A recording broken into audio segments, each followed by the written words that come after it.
Guten Morgen, liebe Scooter-Freunde, herzlich willkommen zum heutigen Video.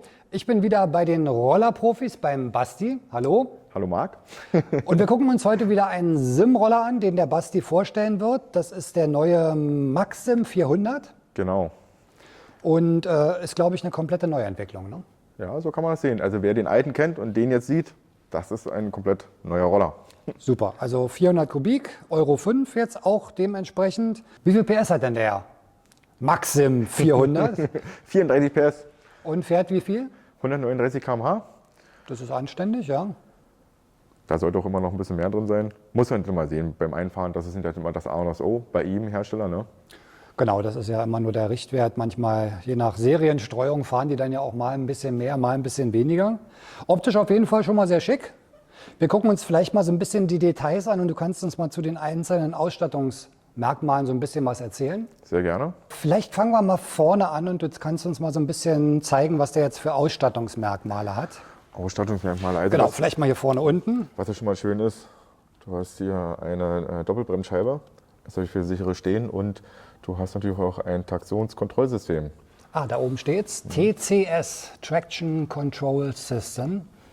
ABS ist klar, auf der anderen Seite sehe ich schon den ABS-Sensor, Doppelscheibenbremse. Gut, bei einem 400er macht es ja auch wirklich Sinn, dass man da eine gute Bremsleistung hat. Ja, definitiv. Hier oben haben wir die Blinker unten integriert. Das sind, sieht man schon, LED-Blinker. Ja, das komplette Paket ist aus LED heutzutage. Ne? Hat der auch so ein Tagfahrlicht? Wahrscheinlich. Ne? Ja. Kannst du das mal anmachen? Dann können wir das gleich mal sehen.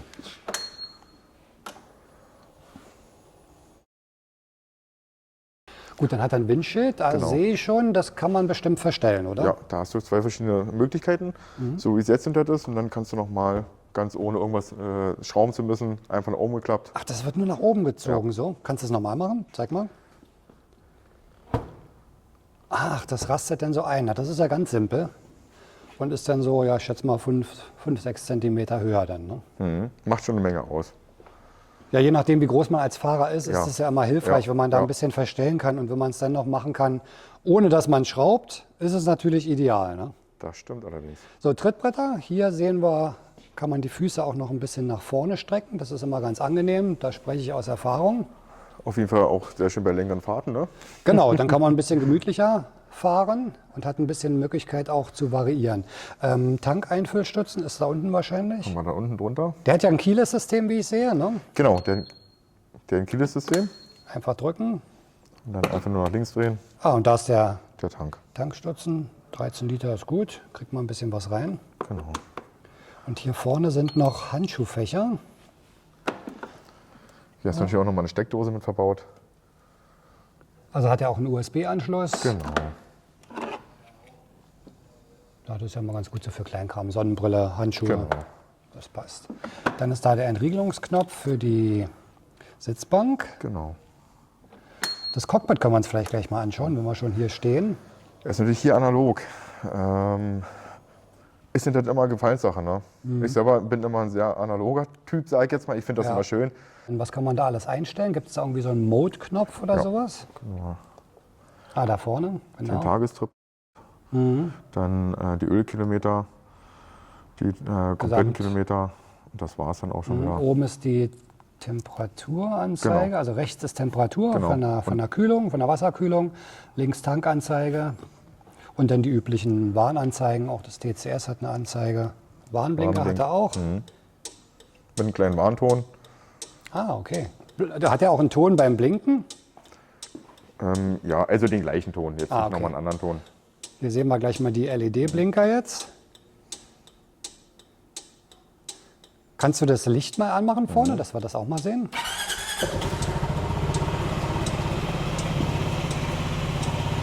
Das sieht ja schick aus von vorne. Auch schön hell, das LED-Licht. Jetzt haben wir Fernlicht. Ah ja. Machen wir mal aus. Nochmal an. Ah, dann geht ein dritter Scheinwerfer in der Mitte an. Das ist dann der vom Fernlicht. Super. Ah, sieht cool aus. Gut, dann gehen wir mal weiter. Hier haben wir die Sitzbank. Die sieht recht bequem aus. Das kann ich euch natürlich nachher dann sagen, wenn ich mal Test fahre, das Ganze. Und jetzt haben wir hier innen drin den Stauraum. Der sieht schon mal recht groß aus. Und hier sieht man es schon aufgemalt. Wir haben hier die Möglichkeit, im hinteren Teil einen Integralhelm zu positionieren und im vorderen einen Jethelm mit Schild. Also das ist schon recht groß. Da kriegt man auch mal eine Tasche noch vorne rein oder einen Rucksack.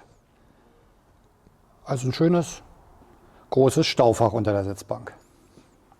Ist auf jeden Fall ausreichend. Er hat natürlich noch eine kleine Besonderheit. Noch eine Besonderheit? Aber das kann man natürlich jetzt leider nicht sein. Das müssen wir dann den Jungs da draußen mal zeigen, wenn wir dann fahren. Er hat ein adaptives Bremslicht.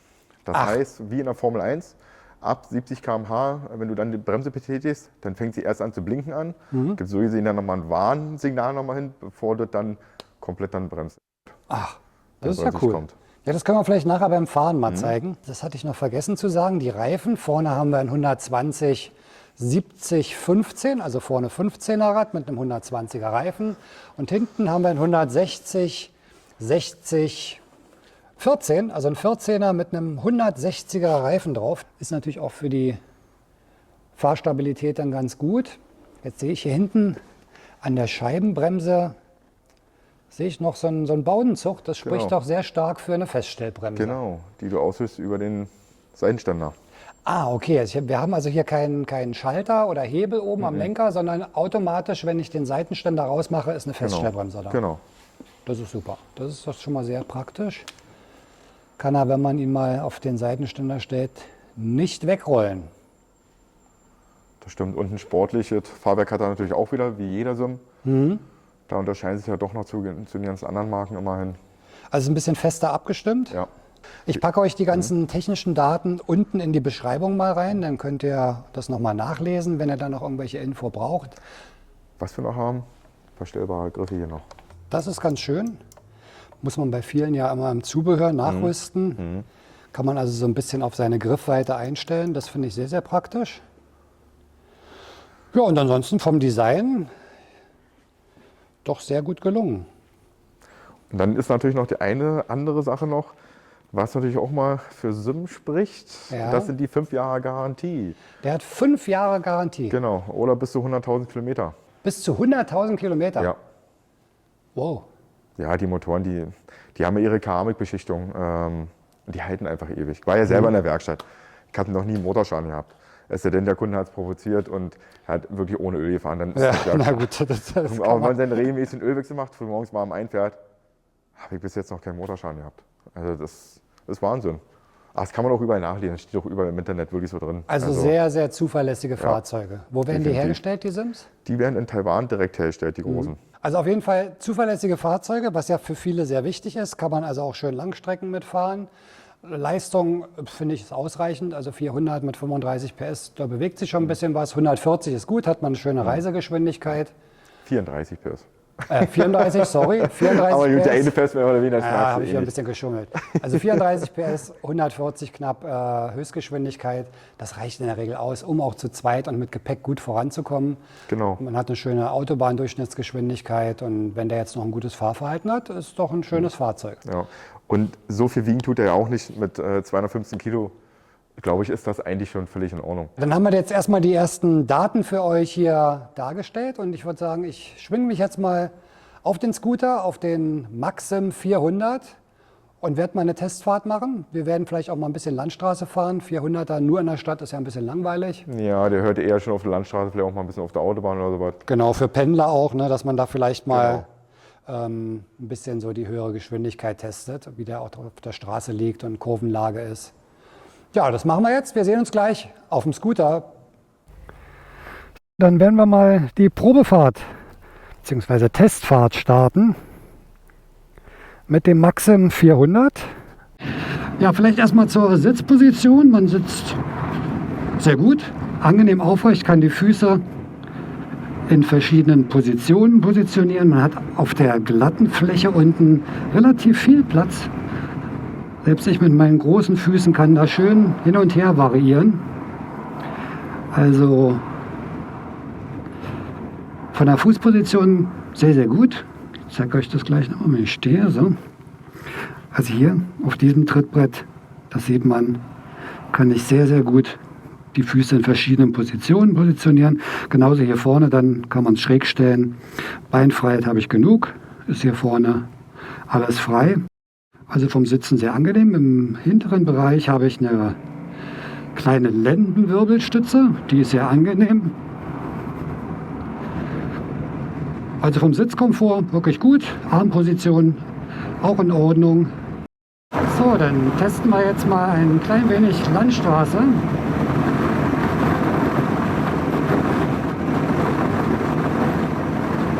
Also Motorlauf, muss man sagen, ist sehr angenehm, sehr homogen, sehr ruhig. Man sieht es schon, Straßenlage extrem gut. Fahrwerk würde ich mal so als sportlich straff abgestimmt bezeichnen. Liegt sehr schön in den Kurven.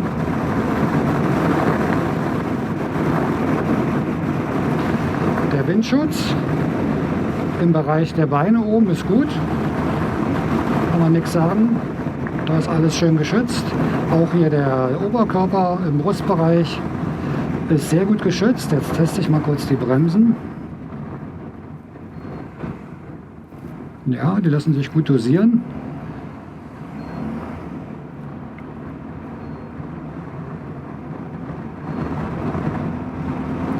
So, mal gleich beschleunigen von 60 hoch.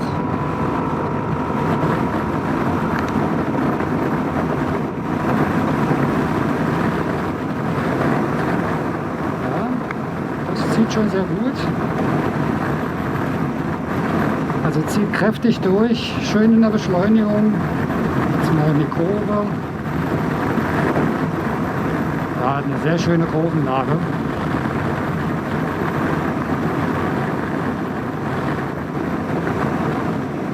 Windschutz am Helm, das hört man bestimmt jetzt, ist ein bisschen laut, aber liegt immer ein bisschen leider an meiner Größe. Könnte für mich ein kleinen Ticki höher sein, die Scheibe. Aber schützt den Oberkörper sehr, sehr gut vor dem Wind. 34 PS in dem Bereich hier wirklich ausreichend, um eine gute Beschleunigung hinzukriegen. Endgeschwindigkeit wird so, ich schätze, ein bisschen über 140 liegen. Und vom Fahrverhalten, also ganz, ganz toll. Sitzposition ist gut, ich sitze sehr angenehm. Sicht in den Rückspiegeln ist sehr gut, muss man sagen. Also die sind riesig. Da habe ich den ganzen hinteren Verkehr wirklich gut im Blick. Die Rückspiegel haben eine ganz tolle Fläche, also das muss man sagen. Da gibt es viele andere, die nicht so ein riesen Sichtfeld bieten. Das finde ich toll. Cockpit ist gut ablesbar. Also alles, was notwendig ist, Tacho, Temperatur, Tank, gut im Blickfeld. Ja, und vom Handling her, schön straffes Fahrwerk. Sportlich abgestimmt und gute Kurvenlage.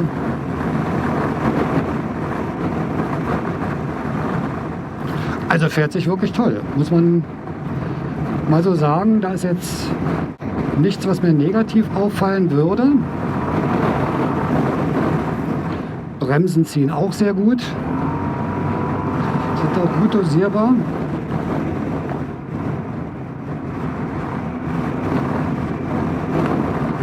Und der Motor läuft sehr, sehr weich. Auch in der Gasannahme. Schön direkt, da ist kein Loch. Ja. Also sehr angenehm zu fahren. Preis finde ich okay. Für einen 400er durchaus angemessen. Hat ja auch einige Features mit Traktionskontrolle, Voll-LED-Licht. Reichweite wird sehr gut sein mit den, ich glaube 13 Liter waren es im Tank, was Basti sagte. Und bei einem Verbrauch von 3,5 Litern kommt man dann auch ein Stück weit. Je nach Fahrweise natürlich, ob man jetzt Autobahn fährt oder so über die Landstraße cruist. Ein super Fahrzeug, Stauraum gut. Auch eine Sache, die vielen ja wichtig ist. Ich kriege auf jeden Fall einen Integralhelm und einen Jethelm unten unter das Helmfach. Dann Keyless Go finde ich auch sehr praktisch. Die Handschuhfächer sind sehr leicht bedienbar. USB vorhanden. Also alles, was man für einen City-Commuter oder auch mal für die Landstraße braucht. Also bin ich durchaus angetan, sehr angenehm zu fahren. Die Sitzbank ist sehr bequem, schön breit, gut gepolstert. Also da sitzt man gut, auch mit der Lendenwirbelstütze hinten, sehr, sehr angenehm. Und auch so bei langsamer Fahrt lässt sich gut kontrollieren, ist auch sehr, sehr wendig, muss man sagen. Lässt sich gut steuern, also auch aus der Hüfte raus. Sehr leichtgängig. Jetzt können wir mal wieder auf 70 beschleunigen. Das geht natürlich sehr schnell bei einem 400er. So, ich mache mal kurz eine Beschleunigung von 0 auf 60.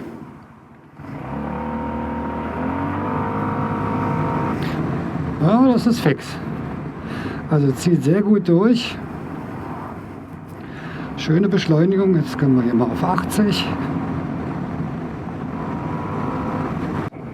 Ja, also was kann man nun als Fazit sagen? Der Maxim 400, toller Scooter, gutes Fahrwerk, sehr gute Bremsen, lassen sich gut dosieren, ziehen auch richtig gut. Ausstattung finde ich ist in Ordnung. Keyless Go, guter Stauraum unten, auch immer sehr wichtig. Handschuhfach, USB, alles da, Doppelscheiben vorne, Traktionskontrolle, ABS natürlich, Euro 5. Schöne Straßenlage, also der liegt wirklich wie ein Brett, finde ich sehr angenehm. Sitzposition für mich sehr gut. Sitzbank gut gepolstert, Beinwinkel gut, kann man ein bisschen nach vorne stellen, die Füße, sieht man da unten. Tank ist gut, Verbrauch ist gut. Also von daher muss ich sagen, ein guter Scooter im 400er Segment. Steht ja so dann ein bisschen Konkurrenz zum Yamaha X-Max 400, Honda Forza 350, zum BMW C400 GT oder C400X. Und macht sich wirklich gut. Also zieht gut, Motorcharakteristik gefällt mir sehr gut.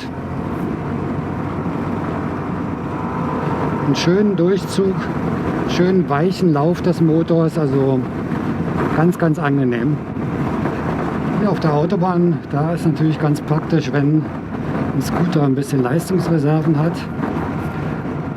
Also wenn man mal dann einen Überholvorgang machen möchte und von 100 soll es dann hochgehen,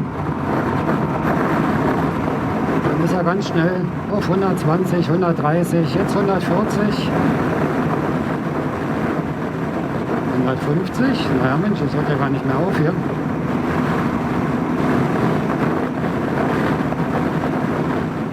...160.